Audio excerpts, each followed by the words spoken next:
ভারতকে হারিয়ে বয়সভিত্তিক ফুটবলে মালদ্বীপে ইতিহাস গড়ার সুযোগ ছিল রোনান সুনিভালদের সামনে। তবে ফাইনালে আরও একবার পক্ষপাত দুষ্ট একাদশ নির্বাচনে শুরুতেই ব্যাকফুটে চলে যায় জুনিয়র টাইগাররা।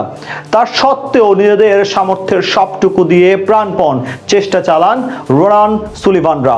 সাফ অনূর্ধ্ব 20 চ্যাম্পিয়নশিপের ফাইনালে আক্রমণ পাল্টা আক্রমণে শেষ পর্যন্ত কে জিতলো সোনালী ট্রফি, সে কথাই জানবো এই রিপোর্ট থেকে। মাঠ ভর্তি দর্শক, মালদ্বীপের মালেতে ইন্টারন্যাশনাল স্টেডিয়ামের গ্যালারিতে ছিল না তিল ধারণের জায়গা। শুক্রবার শ্বাসরুদ্ধকর ফাইনালে আরও একবার কোচের পক্ষপাত দুষ্ট আচরণে শুরুর একাদশে জায়গা হয়নি ডেকলান সুলিভান ও ইব্রাহিম নেওয়াজের। ফলে ম্যাচ শুরুর আগেই ফাইনালের উত্তাপ ঘিরে ফেলে জুনিয়র টাইগারদের। তবে সব উত্তাপ, সংশয়, সন্দেহ আর ভয় দূর করে বল পায়ে ফাইনালে দারুণ নৈপুণ্য দেখাতে শুরু করে রোনান সুলিভানরা। এদিন ম্যাচের শুরুতেই ভারতকে চেপে ধরে জুনিয়র টাইগাররা, তবে পাল্টা আক্রমণে ছেড়ে কথা বলেনি ভারতীয়রাও। ম্যাচের 4 মিনিটে রোহেন সিং এর দারুণ ক্রসে হেডারে বল জালে জড়ানোর চেষ্টা করেন ভারতীয় স্ট্রাইকার মোহাম্মদ আরশেদ, তবে তার সেই হেড লক্ষ্যভ্রষ্ট হলে বেঁচে যায় টাইগাররা। এরপর ম্যাচের 13তম মিনিটে বাংলাদেশি ফরওয়ার্ড মোহাম্মদ মানিকের মুখে জোরালো আঘাত করেন ভারতীয় ডিফেন্ডার জয় ফারেম্বা। তবে আঘাত গুরুতর না হওয়ায় কার্ড দেখানো থেকে বিরত থাকেন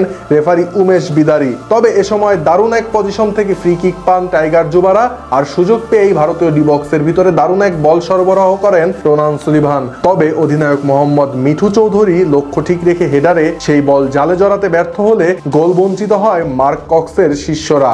এরপর ম্যাচের 19তম মিনিটে ভারতীয় অর্ধে ডি বক্সের বাইরে থেকে দারুণ এক ক্রসে সম্ভাবনা তৈরি করেন মোহাম্মদ মানিক। তবে রোনান সুলিভান সময় মতো তাদের শেষ ছোঁয়া না দিতে পারায় হতাশায় নিমজ্জিত হয় গ্যালারি ভর্তি বাংলাদেশি দর্শকেরা।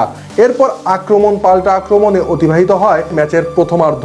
তবে প্রথমার্ধের শেষ ভাগে দারুণ কিছু সুযোগ তৈরি করে টাইগাররা। ফিনিশিং এর দুর্বলতায় যদিও গোল বঞ্চিত হয় মার্ক কক্সের শিষ্যরা। ফলে গোল শূন্য সমতায় বিরতিতে যায় দুই দল।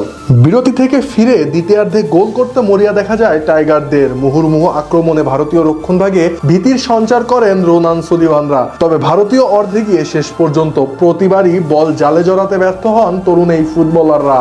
ফাইনালের চাপ সামলে এ সময় স্কোর শিটে নিজেদের নাম লেখাতে ব্যর্থ হন তারা। ফলে নির্ধারিত 90 মিনিটে গোল শূন্য থাকায় ম্যাচ গড়ায় অতিরিক্ত সময়ে। ম্যাচ গড়ায় টাই ব্রেকারে। আর ভাগ্য নির্ধারণী এই লড়াইয়ে প্রথম শটে মিস করে বসে ভারতের ফুটবলার। দারুণ দক্ষতায় বল বাঁচিয়ে দেন বাংলাদেশের গোলরক্ষক।